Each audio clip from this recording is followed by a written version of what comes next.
Bismillah. Innal hamdalillah nahmaduhu wa nasta'inuhu wa nastaghfiruh wa na'udzu billahi min syururi anfusina wa min sayyiati a'malina. May yahdihillahu fala mudhillalah wa may yudlil fala hadiyalah. Wa asyhadu an la ilaha illallah wahdahu la syarikalah wa asyhadu anna Muhammadan abduhu wa rasuluh. Amma ba'du. Alhamdulillah, pada kesempatan petang ini, hari Rabu malam Kamis 21 dari bulan Agustus 2024, bertepatan dengan malam ke-17 dari bulan Safar 1446 Hijriah.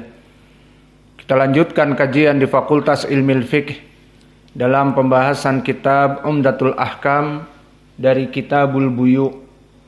Maka sebelum kita masuk kepada hadis yang baru, dipersilahkan kepada al-ikhwah untuk mentasmi hadis yang sebelumnya.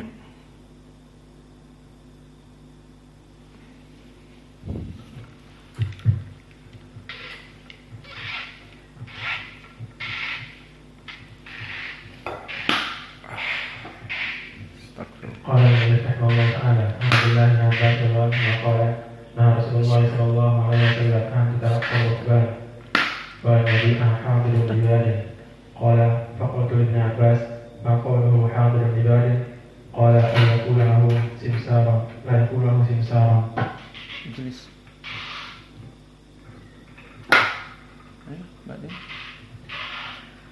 Bismillah. Qala al-Maqdisi rahimahullah ta'ala an Abdullah bin Abbas radhiyallahu anhuma qala naha Rasulullah sallallahu alaihi wasallam an tutalaqqa rukban wa an yabi'a hadirun libadin qala faqultu li ibn Abbas ma qawluhu hadirun libadin qala la yakunu lahu simsaran.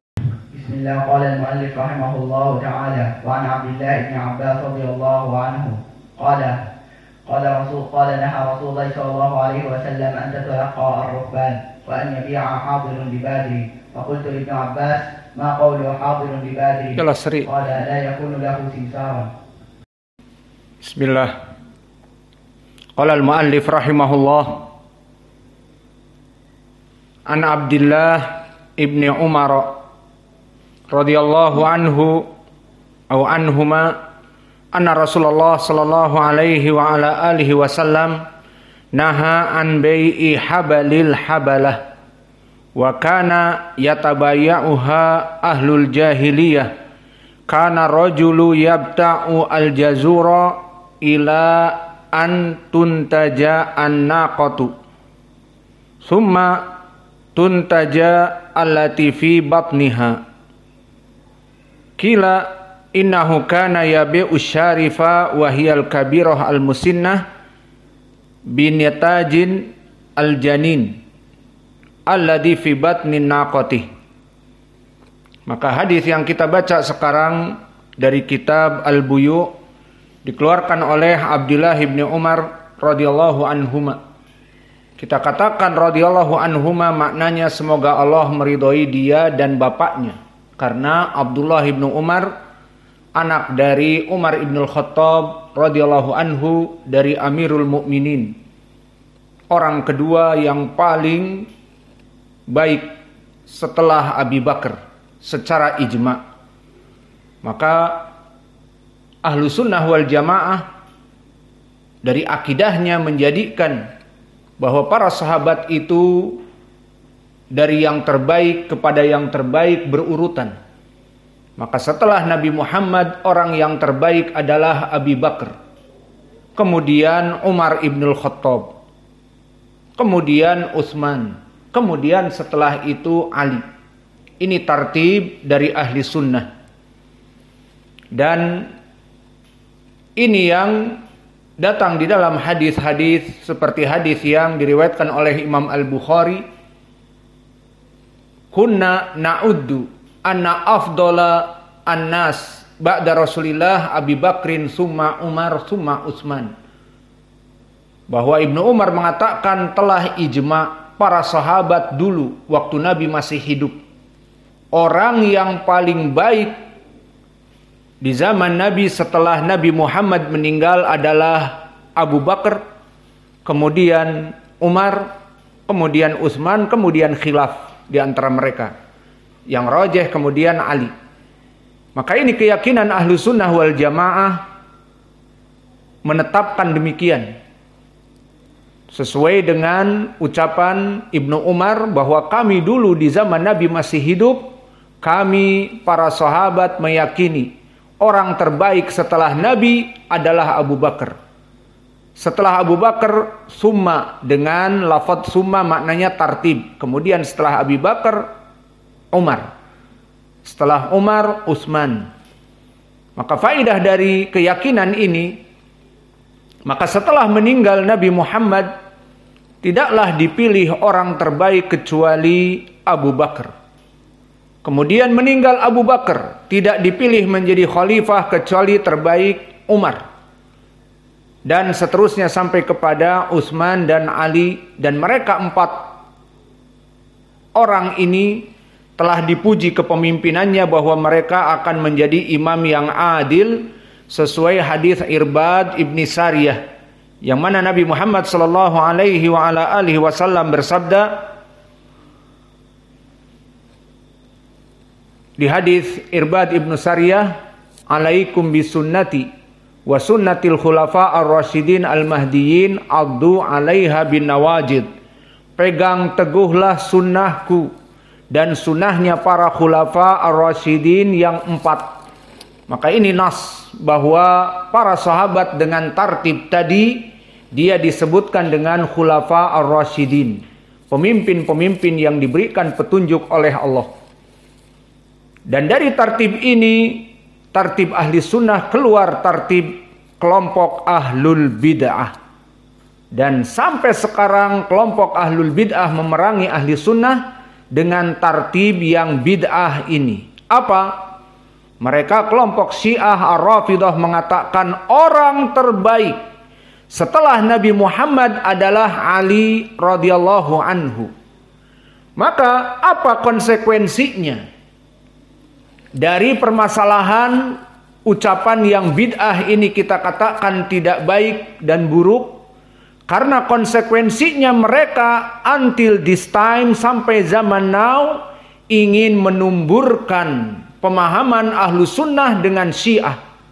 Maka kelompok Syiah sampai detik ini, seperti di Iran dan di Irak dan di Yaman sebagian, kelompok Syiah Ar-Rafidah meyakini bahwa setelah meninggalnya Nabi yang harusnya dijadikan khalifah yang pertama Ali, bukan Abu Bakar, kemudian Umar, kemudian Utsman, baru diberikan kepada Ali.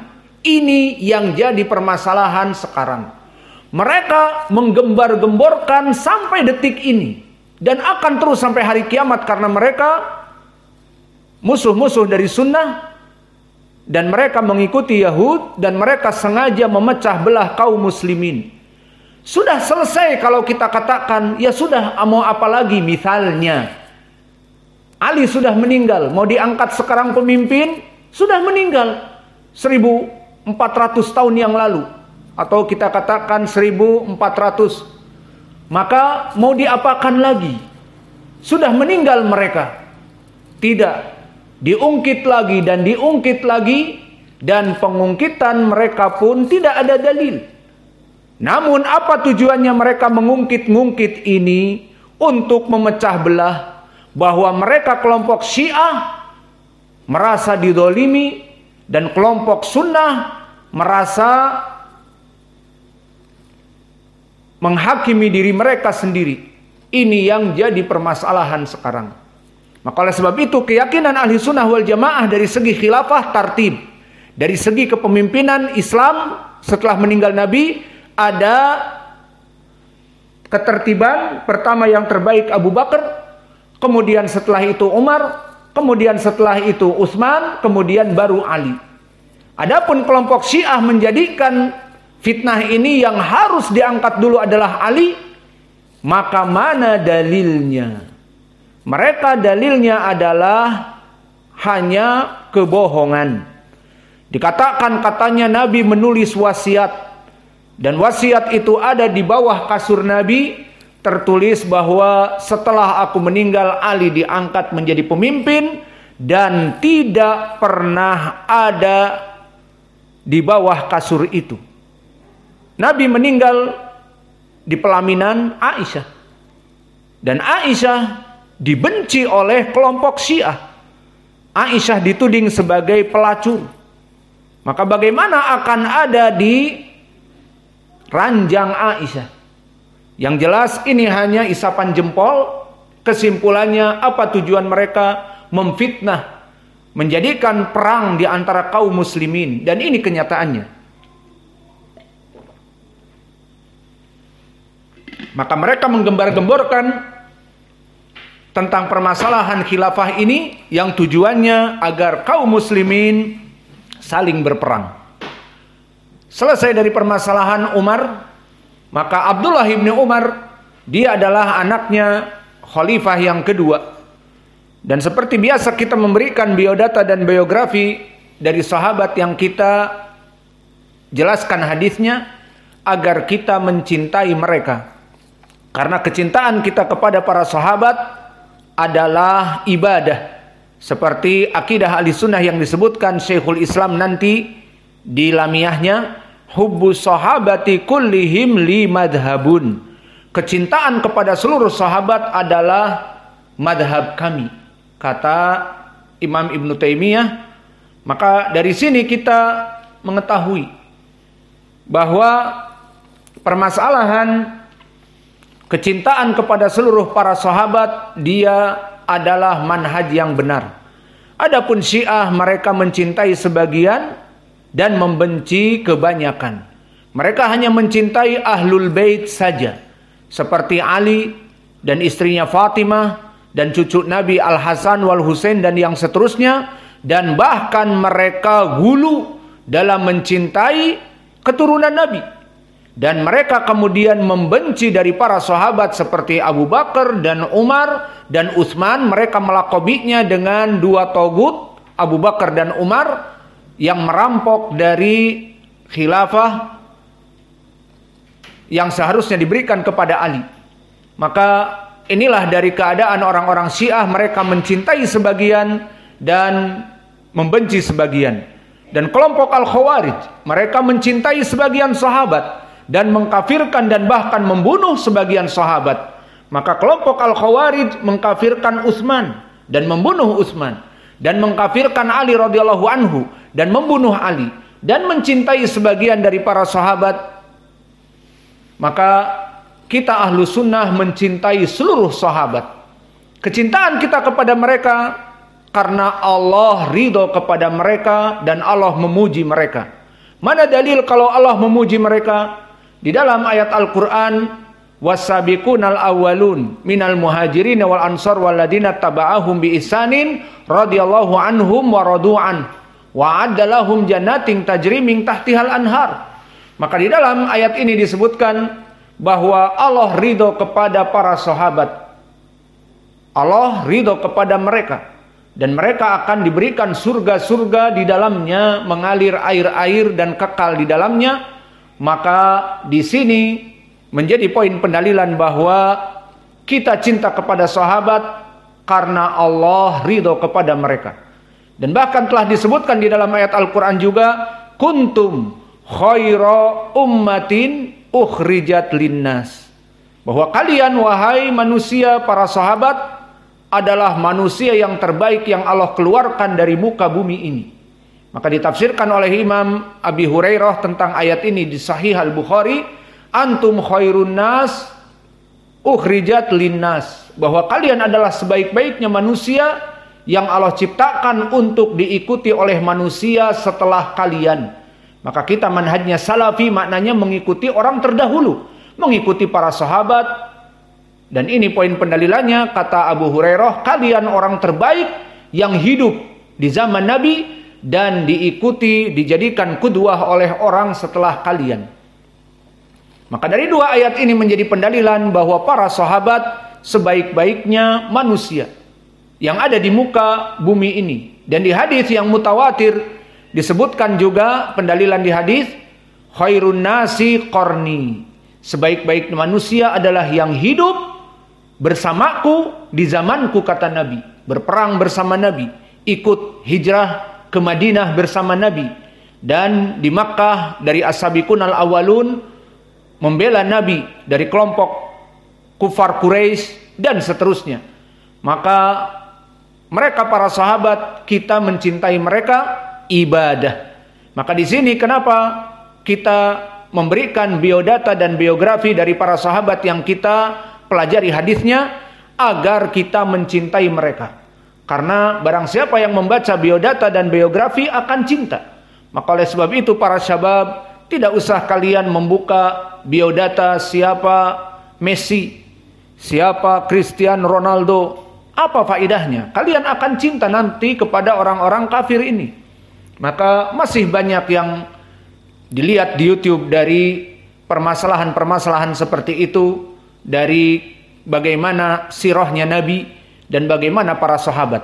Maka Abdullah ibnu Umar dari keutamaannya, dia adalah orang yang masih muda dan dia hijrah bersama bapaknya Umar, dan dia masuk kepada Islam di waktu kecil. Maka ini keutamaan dari Ibnu Umar.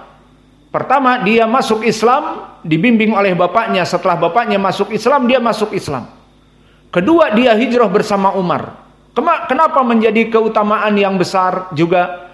Karena di saat para sahabat ingin hijrah mengikuti Nabi ke Madinah, mereka takut dibunuh oleh orang-orang kufar Quraisy. Maka di antara mereka banyak sembunyi-sembunyi, bahkan di antara mereka memberikan seluruh hartanya. Masih ingat siapa? Suhaib ibnu Sinan. Di dalam hadis Muslim tentang tafsir liladina ahsanul husna wa ziyadah. Maka Suhaib ibnu Sinan seorang sahabi yang kaya raya, mempunyai harta yang banyak. Harta itu disembunyikan di rumah, di bawah, digali dari rumahnya. Kemudian di saat dia hendak hijrah, ketahuan oleh orang-orang musyrik. Maka akhirnya dia mengatakan, sudahlah, daripada kita bertempur, mungkin saya mati dan kalian juga tidak selamat, maka saya mempunyai harta yang banyak. Pertama, saya simpan harta yang tersembunyi di rumah saya, di bawah dari demikian dan demikian. Dan yang kedua, ada gelang-gelang emas diambil di tempat Ummu Fulan. Maka jika kamu mendapatkan itu dan membiarkan aku, maka kita sepakat. Akhirnya mereka sepakat. Namun tunjuki dulu di mana harta kamu. Nanti nggak ada. Aku biarkan kamu pergi dan Suhaib pergi, tidak ada hartanya. Maka lihat bagaimana perjanjian ini. Suhaib menunjukkan harta karun yang dia simpan dalam tijarahnya di Makkah. Emas-emas yang terpendam. Ini hartaku setelah digali. Terus gelang-gelang yang ada di perempuan ini diambil oleh dia. Sudah sepakat? Sepakat. Maka dibiarkan Suhaib ibnu Sinan. Lihat bagaimana perjuangan para sahabat. Barulah Suhaib ibnu Sinan sampai di Madinah setelah berhari-hari, karena Makkah Madinah jarak yang jauh, apalagi memakai unta. Baru sampai kepada Nabi. Di hadis yang sahih disebutkan, Rabi halbe ya Aba Yahya. Rabi halbe ya Aba Yahya. Jual beli yang sangat menguntungkan wahai Aba Yahya. Abu Yahya adalah kunyah untuk Suhaib ibnu Sinan. Maka engkau telah melaksanakan jual beli bisnis yang sangat mulia. Allah menerima semua harta-harta kamu di hari akhirat menjadi bahan untuk masuk kepada surga. Di sini menjadikan juga pendalilan bagaimana dalil dari kenabian Nabi. Diberitahu oleh Allah bahwa Suhaib ibnu Sinan akan datang dan dia menjual seluruh hartanya untuk bisa hijrah. Maka ini contoh bagaimana dulu para sahabat dalam keadaan hijrah seperti itu. Contoh yang lain bahkan kesasar. Kalau kesasar misalnya pengen ziarah ke Kota Baru, nyampainya ke Sungai Rumbai, mending. Ini kesasar dari Yaman, Hudaidah, pantai, kelompok Abu Musa al-Ash'ari. Sekitar 50 orang. Berlayar ingin ke Madinah. Tab'an Madinah, Saudiyah, melewati Laut Merah. Maka dari pantai yang dekat mungkin Jeddah dan sebagainya, wallahu a'lam. Yang jelas Abu Musa al-Ash'ari naik perahu dari Yaman, dari Laut Hudaidah, menyisir yang harusnya sampai mungkin ke Jeddah, ke pantai-pantai di Saudiyah. Ini mampirnya ke Habasyah, ke Ethiopia, mampirnya ke benua Afrika. Maka kesesatan yang maksudnya tersesat yang sangat jauh dari benua Asia, karena Arab masuk ke benua Asia, Asia Timur Tengah, sampai kepada Ethiopia, Habasyah. Maka ini salah alamat yang sangat jauh. Maka akhirnya mereka setelah itu berkumpul dengan Ja'far ibn Abi Bakar, kemudian hijrah bersama setelah Nabi sampai ke Madinah. Maka kesimpulannya di sini, berapa dari kaum muslimin mereka sangat susah untuk hijrah, dan Ibnu Umar tenang-tenang saja berhijrah dengan bapaknya. Tidak ada rasa takut, tidak harus sembunyi-sembunyi, tidak harus memberikan uangnya seperti Suhaib ibnu Sinan, dan tidak mesti berlayar lewat pantai. Tapi Umar mendatangi semua orang-orang kufar Quraisy, diumumkan bahkan. Saya Umar mengumumkan, barang siapa yang laki-laki suami pingin istri-istrinya janda, dan barang siapa yang anak-anaknya pingin yatim, maka halangi Umar. Umar mau hijrah, ketemu orang yang paling dicintainya di Madinah, halangi Umar. Maka semuanya, tidak ada yang melihat Umar pura-pura bego. Akhirnya Umar berjalan lenggang kangkung, dan inilah di dalam hadis yang diriwayatkan oleh Al-Bukhari dari Ibnu Umar. Berkata Ibnu Umar, anaknya tadi yang dengan enak mengikuti hijrah dengan bapaknya, mazilna aizzatan mundu aslama Umar. Maka kami di Mekah dalam keadaan terus Allah mengangkat kaum muslimin dengan kejayaan dan kegagahan semenjak masuknya Umar ke barisan kaum muslimin. Dan contohnya ini, semua orang takut untuk hijrah, maka Umar mengumandangkan dan mengumumkan siapa yang ingin anak-anaknya janda, istri-istrinya janda dan anak-anaknya yatim, maka dipersilahkan untuk menghalangi Umar. Dan tidak ada yang menghalangi Umar. Dengan kofilahnya anak, istri-istrinya yang banyak, dan anak-anaknya, dan emban-embannya, dan tunggangan-tunggangannya terus melaju. Dan mereka, para kufar Quraisy, pura-pura tidak tahu, jalan aja, jalan, dan seterusnya. Maka ini keutamaan dari Ibnu Umar. Mempunyai bapak gagah berani, dan dia tokoh nomor 2 di kalangan kaum muslimin terbaik setelah Abi Bakar. Dan keutamaan Ibnu Umar tadi, setelah disebutkan dia masuk Islam waktu kecil dan ikut hijrah bersama bapaknya, dan dia pemuda yang soleh. Dia seorang pemuda, namun ahli ibadah dan ahli ilmu, semangat menuntut ilmu, semangat mengamalkan ilmu, duduk bersama Nabi, mengamalkan ilmu, menghafal hadis. Maka jadilah Ibnu Umar anak yang kecil, yang sampai di saat perang Badr, bagaimana semangatnya Ibnu Umar. Maka Umar yang sudah dewasa, gagah, mendaftar perang Badr dan seterusnya dari para sahabat. Ibnu Umar masih kecil, bawa pedang masih diseret-seret daftar untuk jihad. Ditolak oleh Nabi, masih kecil, baru berusia 14 tahun. Maka kemudian Ibnu Umar disebutkan di hadis, aku ditolak oleh Nabi karena belum 15, dan di saat perang Uhud dia bersama Jabir juga Ibni Abdullah baru diterima oleh Nabi karena sudah mencapai umur 15. Ini menjadi pendalilan bahwa umur 15 adalah usia telah balik. Ada yang umurnya 15? Hudzaifah sudah balik belum? Maka di sini umur 15 menjadikan bahwa anak itu sudah balik. Maka Ibnu Umar yang semangat ini di saat perang Badr, maka dia mendaftarkan diri, ditolak. Barulah perang Uhud dia daftar, setelah 1 tahun baru diterima. Dan keutamaan Ibnu Umar yang rajin menuntut ilmu menjadikan dia ranking nomor 2 para sahabat yang menghafal hadis setelah Abu Hurairah. Maka disebutkan di dalam syair, minal mukthirina fi riwayatil athar Abu Hurairah thumma yalihi Ibnu Umar.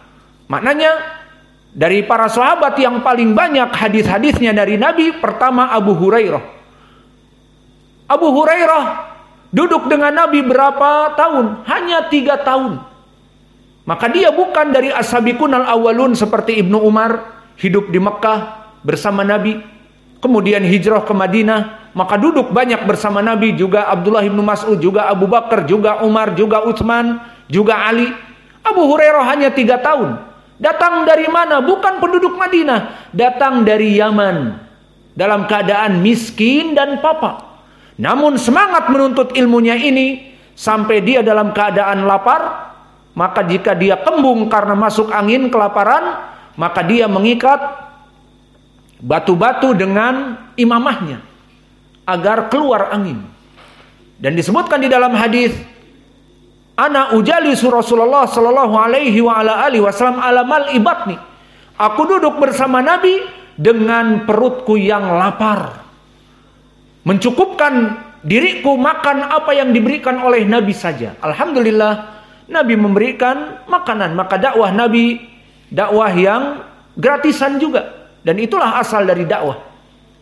Maka di sini Abu Hurairah menjadi orang nomor 1, dan poin pendalilannya kita Abdullah ibnu Umar orang nomor 2 yang hafalannya di atas 2000 hadis.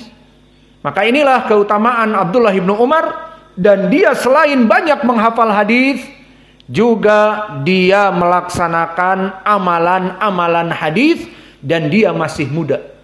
Maka oleh sebab itu, yang terakhir dari keutamaan Ibnu Umar, Nabi memuji pemuda Ibnu Umar yang soleh, di mana dia berkata kepada istrinya yang merupakan saudari atau kakak perempuan dari Ibnu Umar, siapa? Hafsah binti Umar. Maka Nabi kedudukannya dengan Ibnu Umar adalah ipar. Maka dikatakan Nabi mengatakan kepada Hafsah tentang saudaranya Ibnu Umar, iparnya ini, dikatakan bahwa Ibnu Umar adalah rajulun soleh idza kana yusolli bilail. Bahwa Ibnu Umar adalah anak yang soleh jika dia terus-menerus melaksanakan sholat malam. Maka rawi hadis di sini mengatakan, mulai dari mendengar hadis ini disampaikan oleh Hafsah, Hafsah mengatakan kepada adiknya, telah datang ucapan yang baik, pujian kepada kamu. Apa? Bahwa kamu adalah rajul yang soleh jika kamu sholat malam. Maka kata perawi hadis, dohirnya Nafi' ataupun Salim anaknya Abdullah bin Umar, maka Abdullah bin Umar tidak pernah meninggalkan sholat malam karena menyandang gelar anak yang soleh, pemuda yang soleh. Maka di sini poin pendalilannya bagi kita dan kalian semua para tulabul ilm. Maka setiap malam kita menunjuk kalian siapa yang adzan awal, dan 4.30 sudah harus di sini, dan kita pukuli setiap orang yang tidak adzan awal. Lupa. Tadi pagi kalian tidak adzan awal, siapa? Dipukul. Aku yang adzan kan?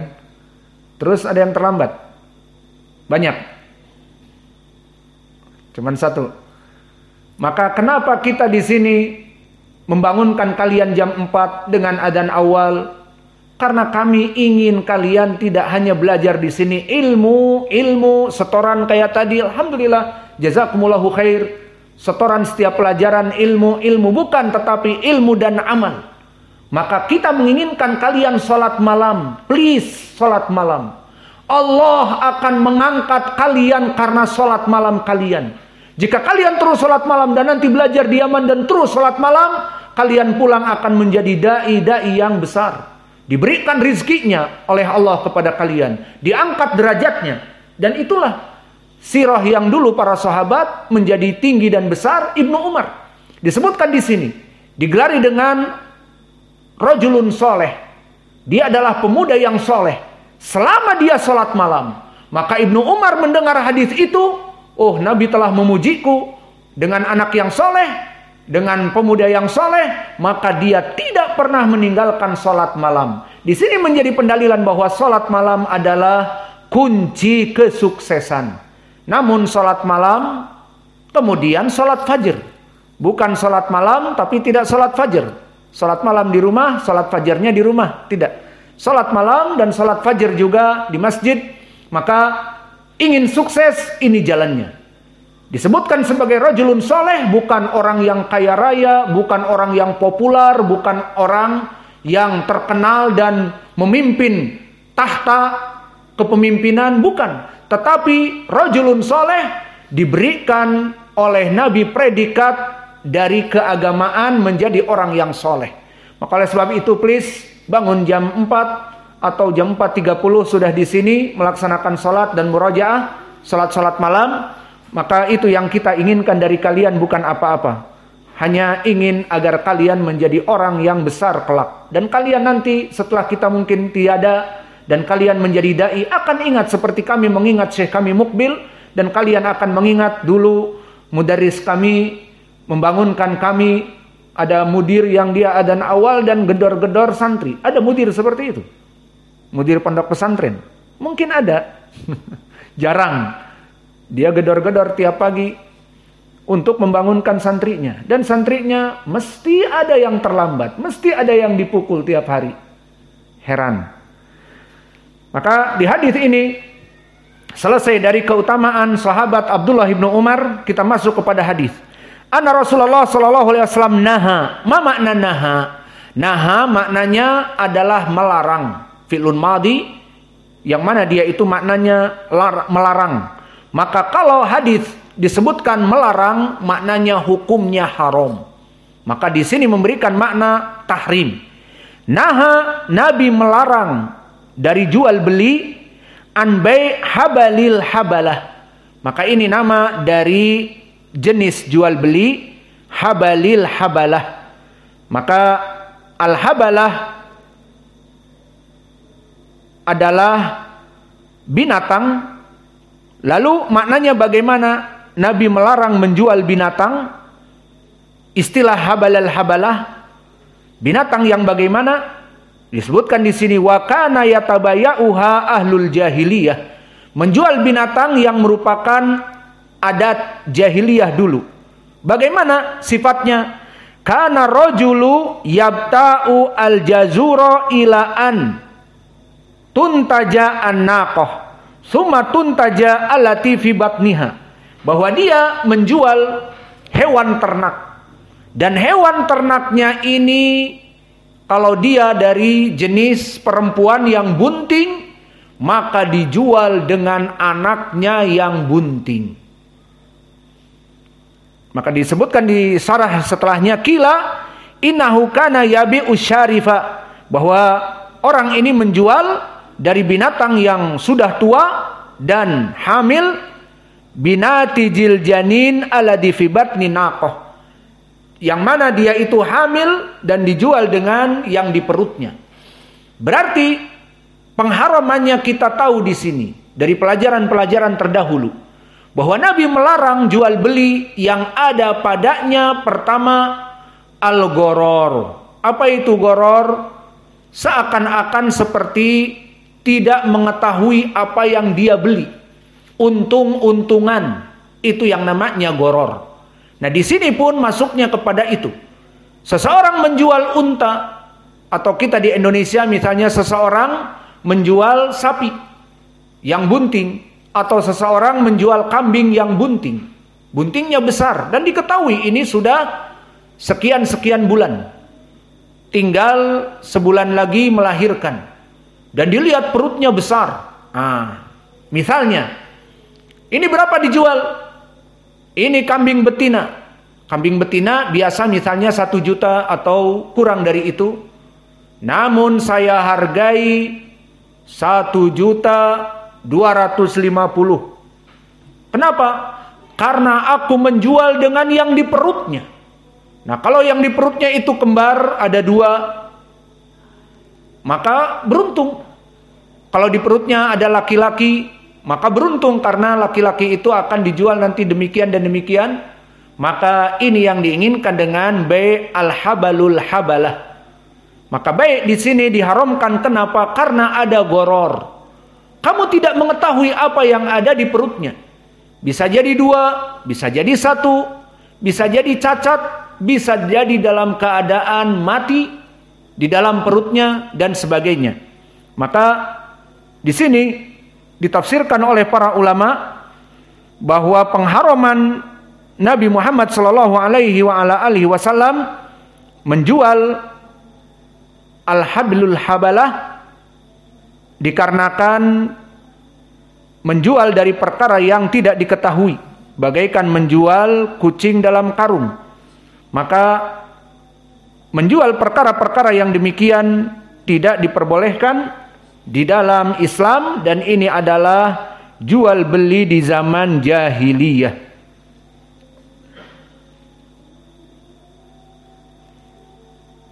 Dan dikarenakan ada ketidaktahuan ini sehingga menyebabkan kerugian kepada yang membeli, maka dihargai dengan 250. Kalau dia hanya perempuan atau betina dari kambing 800, kok dihargai 1.250 karena janinnya katanya kembar, katanya mungkin laki-laki dan seterusnya. Maka di sini tidak jelas. Bisa jadi pas keluar melahirkan mati karena kurangnya gizi yang ada. Maka hikmah dari pelarangan ini di mana ada padanya bai'ul goror, ada padanya jual beli yang tidak diketahui, dan ada padanya untung-untungan dan masuk kepada al-maisir ataupun perjudian. Dan ini masuk kepada memakan harta dari saudaranya dalam keadaan batil. Dan di dalam Islam kita tidak boleh menjual atau membeli dengan memakan harta dari saudara kita secara batil. Dan ini juga dari segi prakteknya akan menyebabkan permusuhan sesama kaum muslimin. Maka di sini ya ibadallah, kita mengetahui bahwa agama Islam agama yang agung. Di mana dari keagungan agama Islam tidak diridhoi oleh Allah dan Rasulnya jual beli antara satu dengan yang lainnya yang menyebabkan bahkan saling berseteru, saling mengumpat, saling bermusuhan dan saling berperang. Maka Nabi tidak menginginkan sesama kaum muslimin seperti itu. Maka jika menjual dan membeli dengan ridho dan bahkan dengan mulia. Apa makna dengan mulia? Kadang-kadang ditambahi, kadang-kadang udah dapat untung segini maka ngambil untung sedikit dan seterusnya. Dan juga yang menjual ataupun menggaji dari tukang ditambahi ataupun diberikan kemudahan dalam masalah pekerjaannya, itu juga banyak di dalam keutamaan. Seperti hadis yang diriwayatkan oleh Ibnu Umar, diriwayatkan oleh Imam Al-Bukhari, rahimallahu mra'an samhan fil bai' wa samhan fil syira' wa samhan fil qada.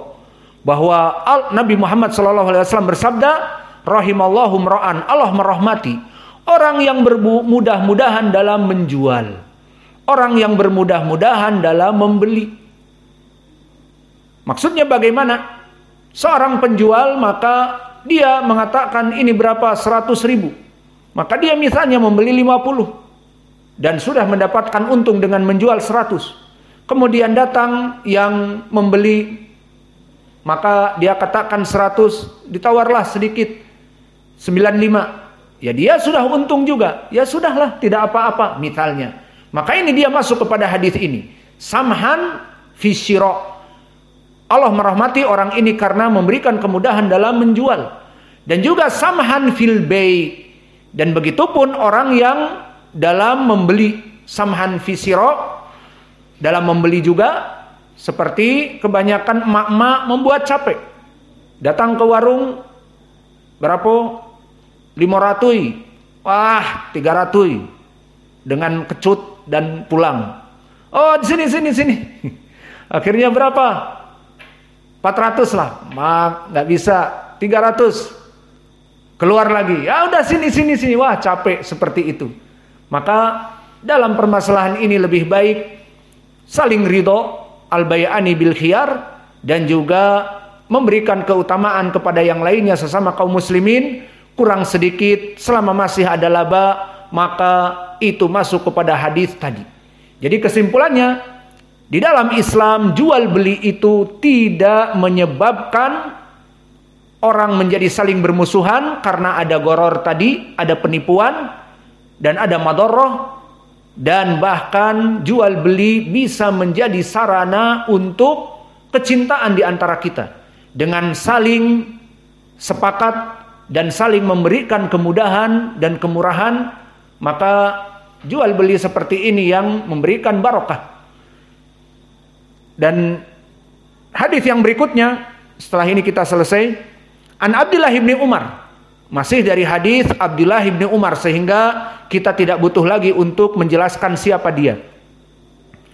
Anna Rasulullah sallallahu alaihi wa ala alihi wasallam naha an bai'i thamarati hatta yabdu salahuha. Naha al-ba'i wal mushtari. Bahwa Nabi melarang orang yang menjual dan orang yang membeli dari suatu tanaman, maknanya buah-buahan, yang mana buah-buahan itu belum layak untuk dipanen. Lihat, di dalam Islam seperti itu.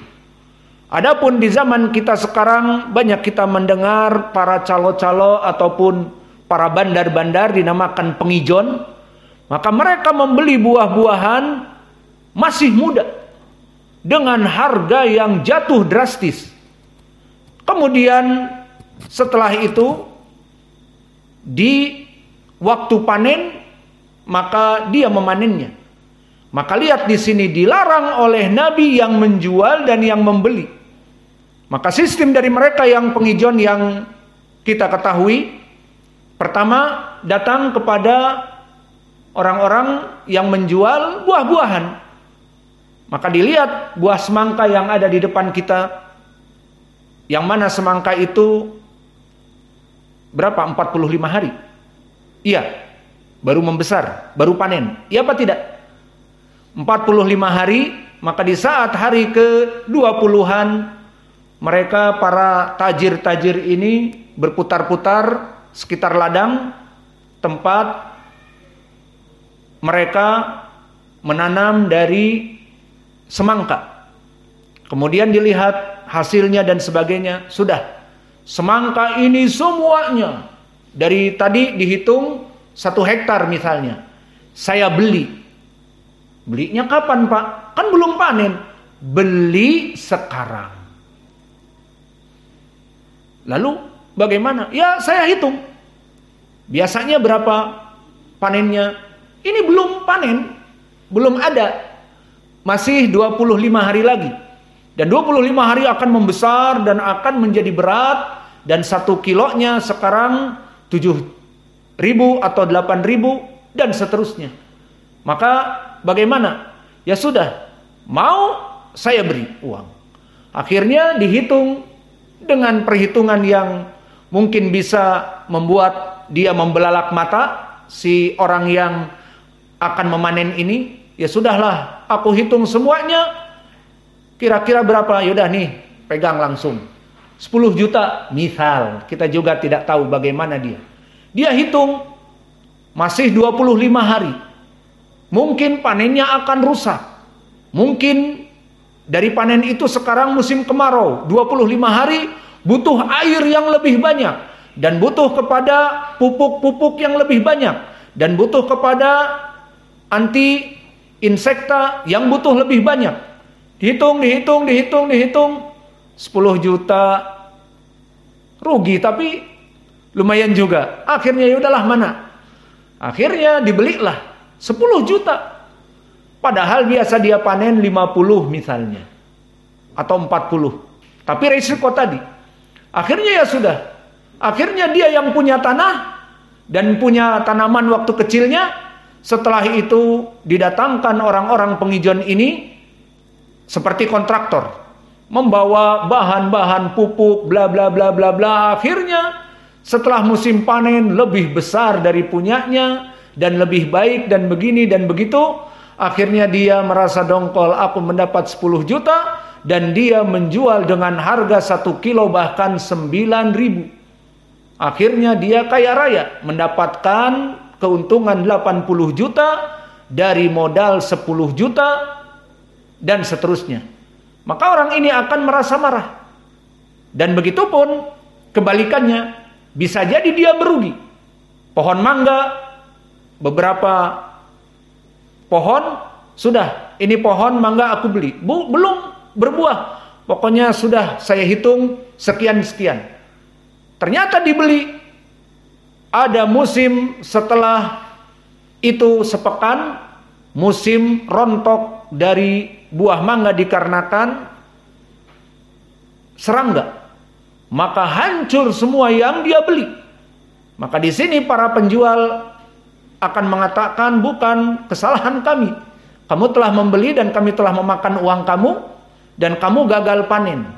Maka di sini ada yang dirugikan dan ada yang diuntungkan. Di dalam Islam tidak menginginkan seperti ini.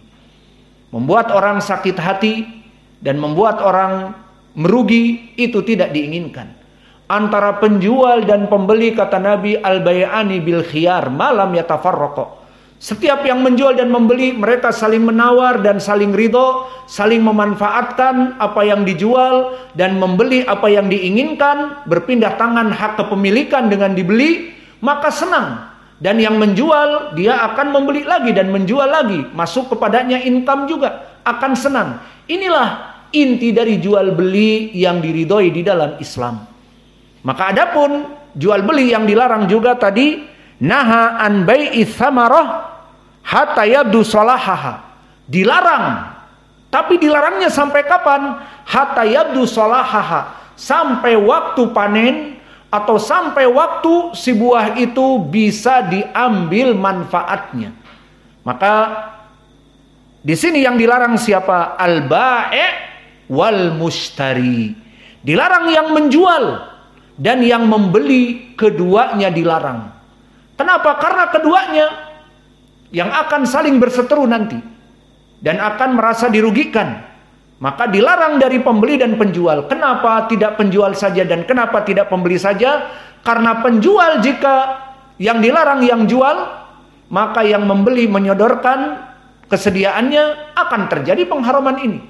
Dan jika tidak ada pembeli, penjual yang menyodorkan uang terus merayu-rayu, maka akan terjadi. Sehingga dilarang dari dua belah pihak, yang menjual dan yang membeli. Maka ini dengan istilah di Indonesia jual beli pengijon. Dan mungkin bapak-bapak di sini ada yang lebih mengetahui bagaimana dari mafsadah mereka orang-orang yang membeli kebun yang belum dipanen. Maka dia membeli dengan harga demikian dan demikian dan menguntungkan atau tidak, akhirnya terjadi kerugian. Mungkin bapak-bapak di sini lebih tahu yang punya duku contohnya. Saya kan tidak tahu. Misalnya dijual pohon-pohon dukunya kepada orang-orang pengijon tadi dalam waktu 2 bulan sebelum panen. Nah, bagaimana seperti itu prakteknya bisa nanti kita mengambil faidah. Apakah ada jual beli seperti itu? Abu Yazid ada jual beli seperti itu. Banyak. Itu merugikan enggak? Atau menguntungkan yang pembeli atau penjual atau keduanya?